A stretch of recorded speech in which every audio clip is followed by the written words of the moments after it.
They called me a liability to HR at 9 a.m. By noon, their stock had plummeted nearly 40%. I didn't shed a single tear. I just opened my laptop.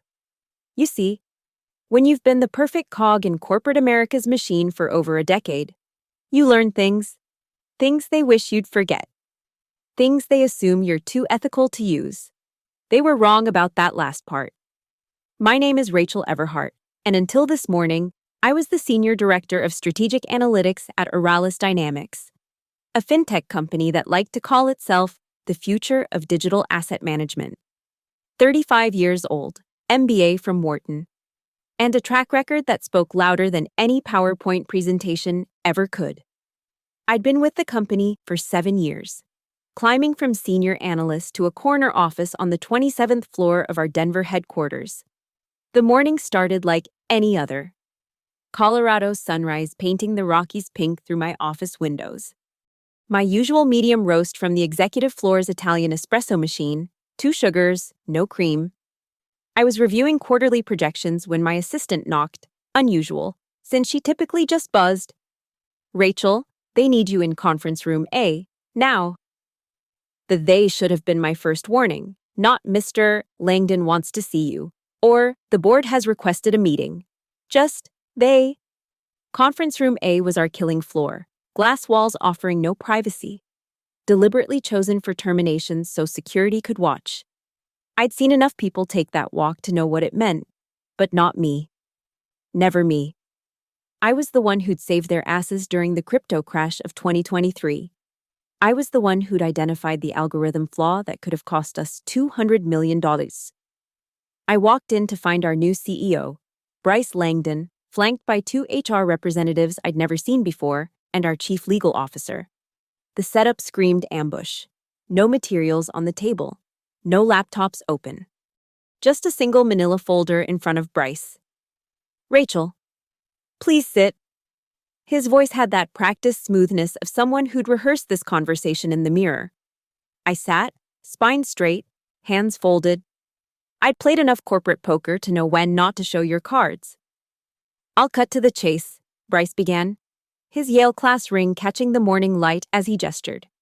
"We're restructuring the analytics department. Your position is being eliminated, effective immediately." The words hung in the air like smoke from a fired gun. 7 years of 70-hour weeks, missed birthdays, postponed vacations. 7 years of being told I was essential and irreplaceable. "I see." My voice came out steadier than I felt. "And the severance package?" The HR woman, badge-reading Jennifer Morrison, slid a document across the table. 2 weeks per year of service, continuation of health benefits for 3 months, and of course, we'll need you to sign this separation agreement. I didn't touch it. This wouldn't have anything to do with my report on the crypto derivative investments, would it? The one where I recommended against. "This is purely a structural decision," Bryce interrupted, his jaw tightening.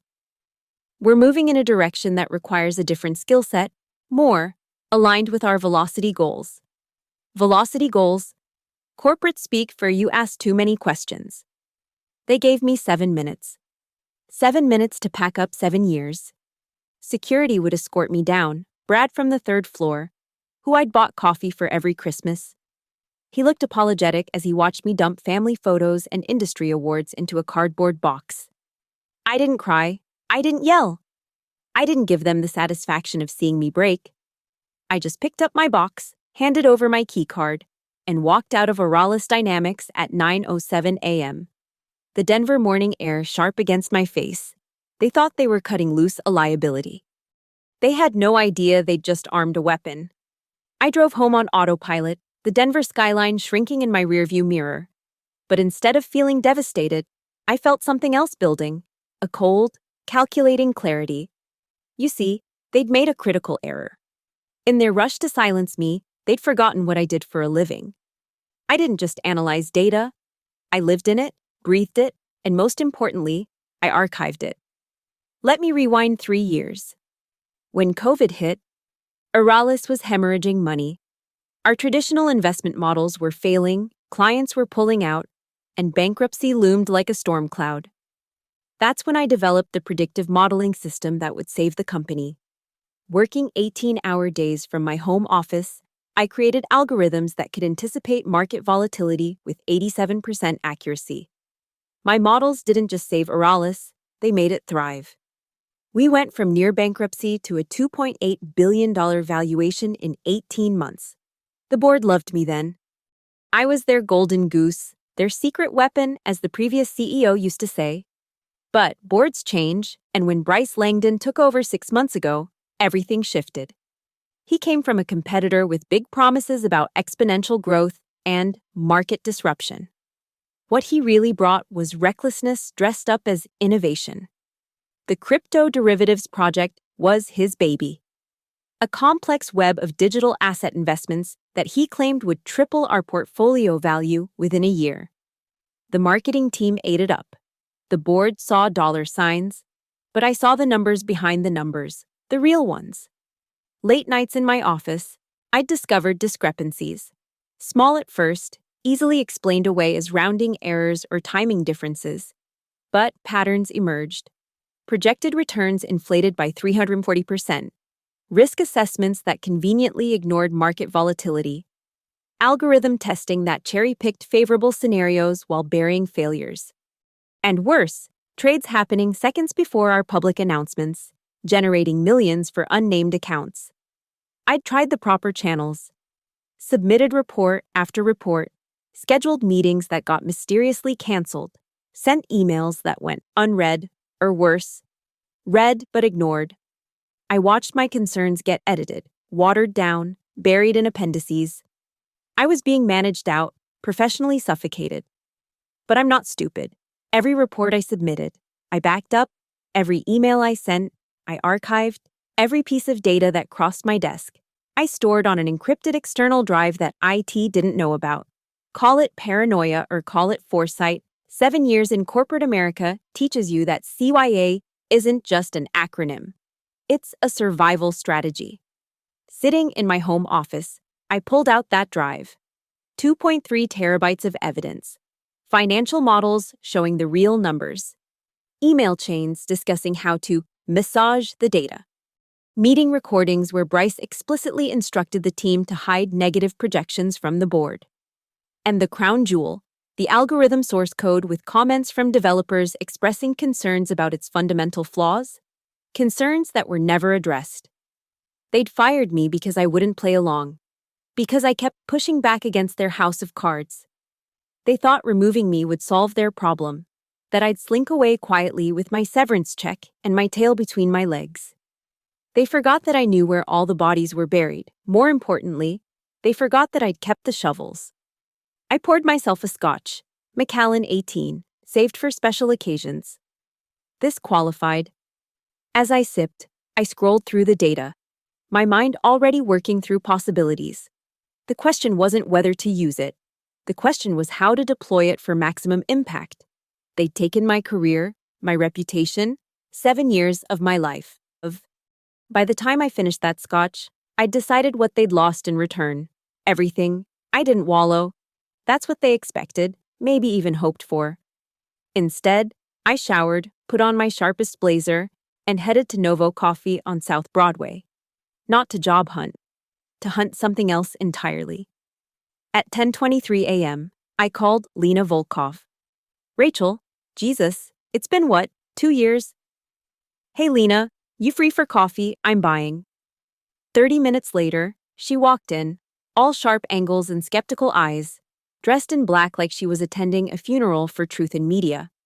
Lena ran a boutique crisis management firm, the kind that specialized in handling problems before they became headlines. She owed me a favor from 2021 when I'd quietly fed her information about her biggest client's CFO embezzling funds, saving her reputation and her business. You look too calm for someone who just got fired, she said, sliding into the booth. How did you... Please. LinkedIn updates faster than a cocaine heartbeat. Your profile already says former senior director. She studied me. So, what's the play? I slid my phone across the table, showing her a sample of what I had. Her eyes widened, then narrowed. This is extensive. It's the tip of the iceberg. She leaned back, fingers drumming on the table. You know what you're asking me to do? I'm not asking you to do anything. I'm asking for advice on how someone might, hypothetically, ensure this information reaches the right people at the right time. A smile played at her lips. Hypothetically, over the next hour, we mapped out a strategy. Not a bombshell. That would be too obvious, too traceable. Instead, a controlled demolition. Strategic leaks to specific forums where algorithmic traders lurked. Anonymous tips to short sellers who were already circling Oralis like sharks. Breadcrumbs for financial journalists hungry for their next big story. Timing is everything, Lena said, sketching on a napkin. You want maximum market impact with minimum traceback? Hit them during the trading day, but not at open, too suspicious. I'd say 11:30. Why then? Algorithms are most active mid-morning. Human traders are coming back from early meetings. And it's just before the lunch lull, gives the story time to spread before the afternoon trading session. I nodded. The when was settled, now for the how. Back home, I set up a clean laptop, one that had never touched Oralis's network, downloaded Tor, created anonymous accounts on financial forums, Reddit boards, Twitter, each with its own VPN, its own digital fingerprint. I wasn't just covering my tracks, I was creating false ones leading nowhere. The data needed packaging. Raw numbers would be dismissed as fake, but properly formatted, with just enough technical detail to be credible, but not enough to reveal the source. That would sing. I spent the afternoon crafting the perfect packages. Executive summaries that highlighted the fraud without overwhelming readers. Code snippets showing the algorithm's flaws. Email excerpts with just enough context to damn them, but names redacted to protect myself. Each piece designed to complement the others, creating a narrative that even the most skeptical analyst couldn't ignore. At 4 p.m., I made another call. Marcus Johansson, a quantitative analyst at Citadel who'd been shorting Oralis for months based on gut feeling. We'd met at conferences, shared theories over bourbon. He didn't know I'd been fired yet. Marcus, hypothetical question. If someone had proof that a certain fintech company was built on fraudulent algorithms, what would that be worth to someone in your position? Silence. Then, hypothetically, it would be worth ensuring that information reached the right analytical minds. The market has a way of self-correcting when presented with truth. 1. And if such information were to surface tomorrow around, say, 11:30, then someone might want to ensure their positions were appropriately structured before then. We didn't say goodbye. We didn't need to. By evening, everything was ready. Encrypted files uploaded to secure servers. Timers set on multiple anonymous accounts. A digital time bomb waiting to detonate. They thought firing me would solve their problems. Tomorrow, they'd learn it had only created new ones. I poured another scotch and waited. The hunting hour was coming. I woke at 6 a.m., adrenaline already coursing through my veins. Market open at 9:30, T-minus 5 hours and 30 minutes until detonation. I dressed carefully, jeans and a sweater. Nothing that screamed disgruntled former employee. If anyone was watching, I was just another Denver professional enjoying an unexpected day off. I made breakfast, checked legitimate emails, even posted a photo of my coffee on Instagram with fun employed, normal, boring, alibi building. At 9:30, I watched Oralis's opening price, 127.43s, up 0.3% in pre-market trading. By 10 a.m., it had climbed to $128.15. Bryce was probably in his office, feet on the desk, congratulating himself on removing a toxic element from his team. 11 a.m. I opened my clean laptop, connected through 3 different VPNs, checked all the anonymous accounts, locked and loaded. The financial forums were buzzing with their usual noise. Twitter's finance corners debating Fed policies. Reddit's Wall Street bets making their typical outrageous calls. Perfect cover for what was coming. 11:25 a.m. Final systems check. everything green.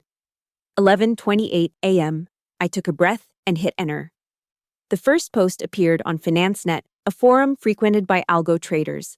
Auralis Dynamics, AURL. Internal algorithm audit reveals critical flaws. Attached, a PDF with select code excerpts and error rates. 11:29 a.m. The Twitter account, Market Watchdog 2023 tweeted, "Don't trust that balance sheet. AURL cooking books harder than Enron. Proof inside, with a link to an anonymous file drop." 11:30 a.m. Reddit lit up. A detailed post on RDOS security analysis breaking down the inflated projections with supporting data. Another on R investing highlighting the suspicious trading patterns. A third on R algo trading dissecting the algorithm's flaws with surgical precision. 11:31 a.m. I switched to my trading screen.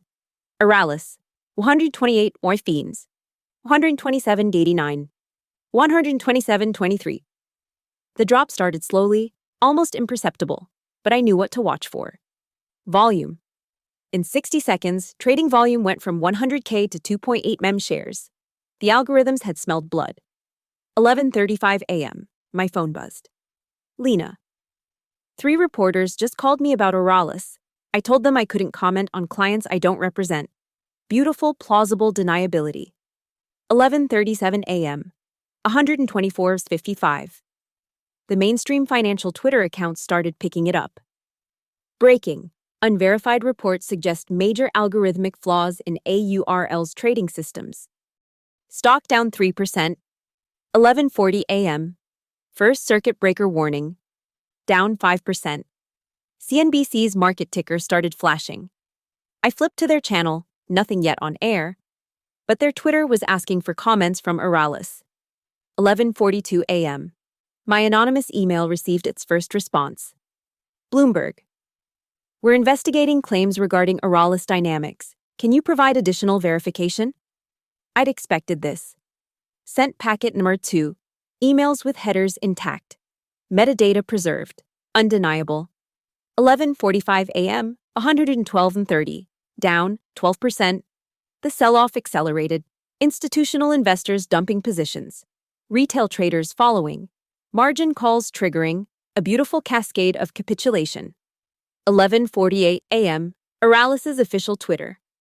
We are aware of false and defamatory claims circulating online. We stand behind our technology and financial reporting. Full statement forthcoming. Too little, too late. The market doesn't wait for PR spin. 11:52 a.m. Reuters broke it mainstream. Auralis Dynamics plunges on fraud allegations. Anonymous whistleblower provides documents. The accompanying chart looked like a ski slope. 11:55 a.m. 89.72, down 30%. Volume, 45 memised shares. A month's worth of trading compressed into 25 minutes. 11:58 a.m.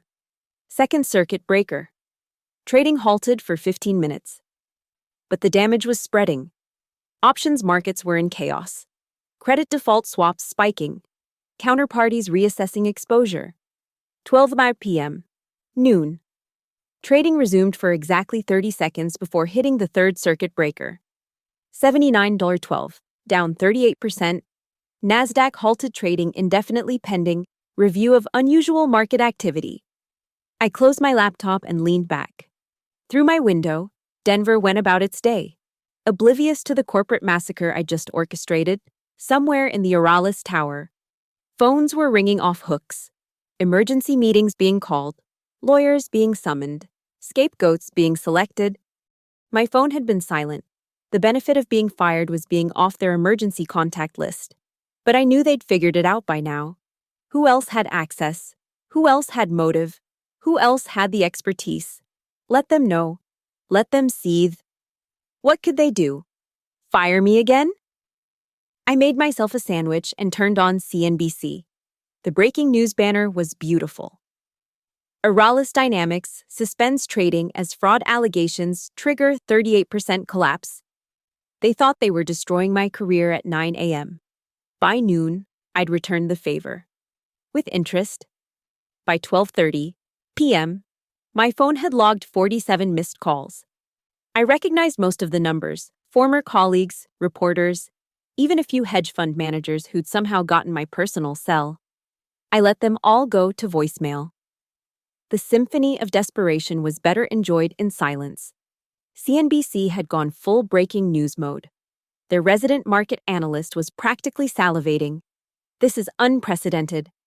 A 38% single-day collapse based on unverified whistleblower documents. The SEC will have to investigate. At 1:15 p.m., Bryce Langdon appeared on screen for an emergency press conference. He looked like he'd aged 5 years in 5 hours. His usual swagger replaced by barely controlled panic, that Yale confidence cracking at the edges. These allegations are baseless and appear to be the work of a disgruntled individual seeking to manipulate the market, he said, gripping the podium. Aralis Dynamics stands behind its technology and financial reporting. We are cooperating fully with authorities to identify the source of these false claims. False claims? I almost laughed. Every document I'd released was genuine, every data point verifiable. He knew it, the board knew it, and soon, the SEC would know it too. My laptop pinged. A message from Marcus. Hypothetically speaking, someone just made $17 million in about 30 minutes. The market truly does self-correct. At 2 p.m., the news got better. Or worse, depending on your perspective. The Wall Street Journal had connected enough dots to run a deeper piece. Questions mount over Aralis risk disclosures as internal documents suggest pattern of deception. They'd found the breadcrumbs I'd left about the insider trading. Once real journalists sink their teeth in, the story becomes self-sustaining. 2:30 p.m. An emergency board meeting was announced. The same board that had signed off on my termination this morning was now scrambling to contain a market cap loss of $1.8 billion. The corporate jet that was supposed to take them to Aspen for their weekend retreat had been grounded. Can't flee the country during an SEC investigation, after all. My neighbor knocked on my door around 3 p.m. Mrs. Patterson, 73, retired teacher. Rachel, dear. Are you all right? I saw you were home early, and there's been quite a few cars driving slowly past the building. Corporate security, maybe FBI. Definitely lawyers. I smiled and told her I was taking personal day. She patted my hand and left me with freshly baked cookies. Even revenge tastes better with chocolate chips. By 4 p.m., the fallout was spreading. 3 institutional investors announced they were reassessing their positions in Aralis. Translation: dumping everything as soon as trading resumed. 2 partner companies postponed joint ventures, pending review of recent developments. The credit agencies were making noises about downgrades. 4:47 p.m. My former assistant texted from her personal phone. They made us all sign new NDAs today. Security is going through everything. Bryce threw a laptop at the wall. You didn't hear this from me. I deleted the text, but kept the smile. 5 p.m. The SEC announced a formal investigation into Aralis Dynamics, citing credible allegations of securities fraud and market manipulation. Trading would remain suspended pending review. In market terms, this was a death sentence. Even if they eventually cleared, which they wouldn't, the reputational damage was irreversible. Local news picked it up for the 5 o'clock broadcast. Denver-based fintech giant Aralis Dynamics faces federal investigation following anonymous whistleblower revelations. CEO Bryce Langdon denies wrongdoing as investors lose billions. They showed footage of the Aralis building, employees leaving early, heads down, avoiding cameras. The security guard who'd escorted me out this morning looked shell-shocked. Brad, I think his name was. I wondered if he still had a job to come back to tomorrow. By 6 p.m., LinkedIn was a massacre. Aralis employees were already updating their profiles, adding end dates to their current positions, switching on the Open to Work banner, rats fleeing the sinking ship. The same people who'd watched my execution this morning in silence were now polishing their resumes. My phone rang again. This time, I recognized the number, David Steinberg, Aralis' chief legal officer. The 4th member of this morning's firing squad. I let it ring 3 times before answering. Rachel. David. Working late? We need to talk. About what? I'm no longer an Oralis employee, remember? You made that very clear at 9 a.m. Silence. Then, you know what about? I know a lot of things. That's why you fired me. This is serious, Rachel. Federal crime's serious. Then I'm sure your innocent company has nothing to worry about. After all, as Bryce said, these are just baseless allegations, right? He hung up. The only thing falling faster than their stock was their confidence in containing this. The weekend passed in a blur of calculated silence. I turned off my phone, disconnected my doorbell, and let the world spin without me. While Oralis burned, I packed. Monday morning brought fresh hell for them. Trading resumed briefly, long enough for the stock to crater another 22% before being halted again. The SEC announced they'd found significant irregularities in their preliminary review.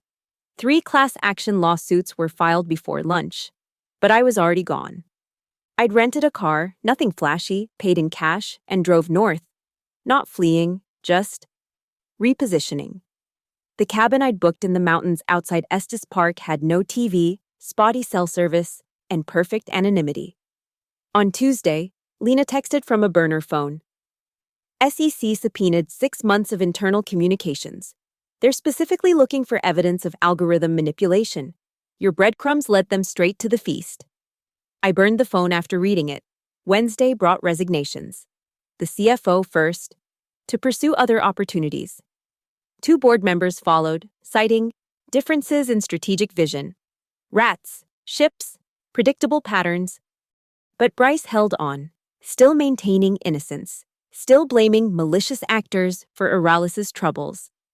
By Thursday, the forensic accountants had found what I knew they would: years of systematic fraud, hidden losses, inflated valuations, algorithms designed to show profits that didn't exist. The insider trading was just garnish on a rotten meal. I allowed myself one check of the news. The headline in the Denver Post: Oralis Dynamics, from fintech darling to cautionary tale in 5 days. Below it, a smaller story. Anonymous whistleblower still unknown as FBI joins investigation. They'd never prove it was me. Every digital footprint had been scrubbed.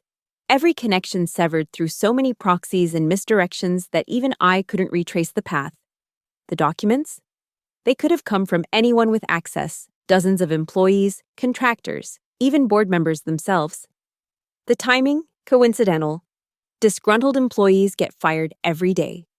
Friday afternoon, sitting on the cabin's deck, watching eagles circle over Long's Peak. I finally turned my phone back on. 186 missed calls, 423 emails, 89 texts. I deleted them all without reading. Except one. My grandmother, checking in because she'd seen the news about that company you used to work for. I called her back, told her I was fine, taking some time to figure out my next move. She told me she was proud of me for leaving before all that nastiness happened. If only she knew. That evening, I opened my laptop for the first time since Monday. One last search, one last look. Oralis stock, 1143, down 91% from its Monday open. Market cap, $142 million, down from $2.8 billion. Bryce Langdon, placed on administrative leave pending investigation. SEC investigation, expanded to include potential criminal charges. Employee layoffs, 1,200 Soundlers announced, effective immediately. I thought I'd feel something more. Triumph, maybe. Vindication. Instead, I felt empty. Not hollow empty. Clean empty. Like after a controlled burn. When all the undergrowth is cleared and the forest can grow again. They'd stolen my career, my reputation, 7 years of dedication. I'd taken their empire. By any measure, I'd won. But victories like this don't come with trophies or applause. They come with silence and solitude and the knowledge that justice, real justice, sometimes wears a very ugly face. I closed the laptop and poured a glass of wine, local Colorado vintage, supporting small business. The sun was setting behind the mountains, painting the sky in shades of revenge, blood orange, bruise purple, ash gray.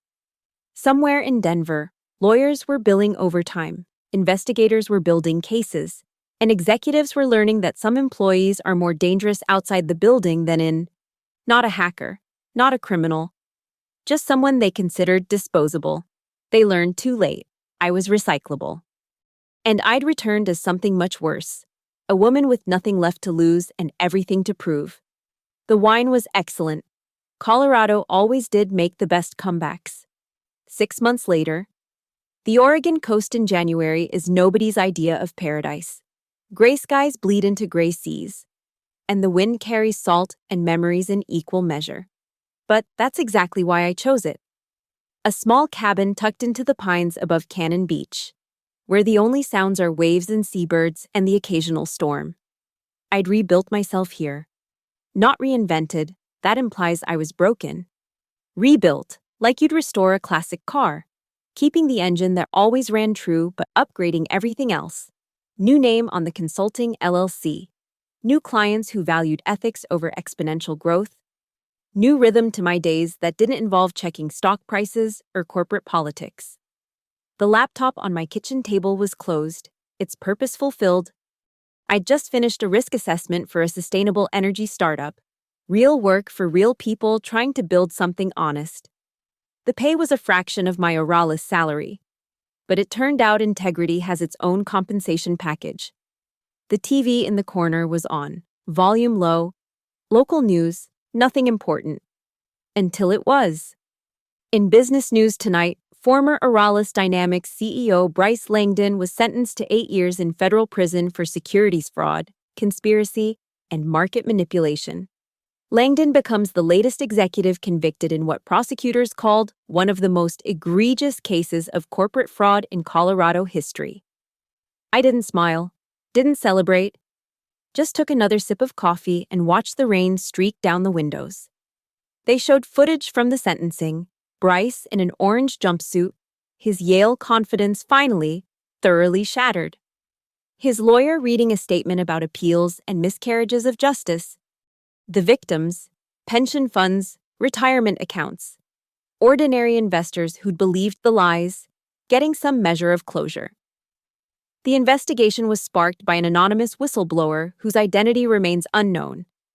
The FBI has closed their investigation into the source of the leak, citing insufficient evidence and acknowledging that, quote, whoever revealed this information performed a public service. Public service? I suppose that's one way to describe revenge served at exactly the right temperature. I turned off the TV and opened the door to the deck.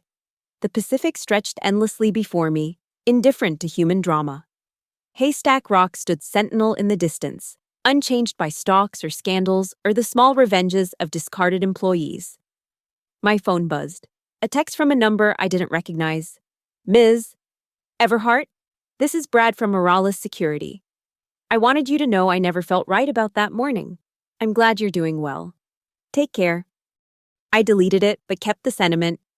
Even in our darkest moments of justified anger, it's worth remembering the good people caught in the crossfire. As the sun broke through the clouds for just a moment, painting the ocean in shades of possibility, I realized something. They'd been right to fire me.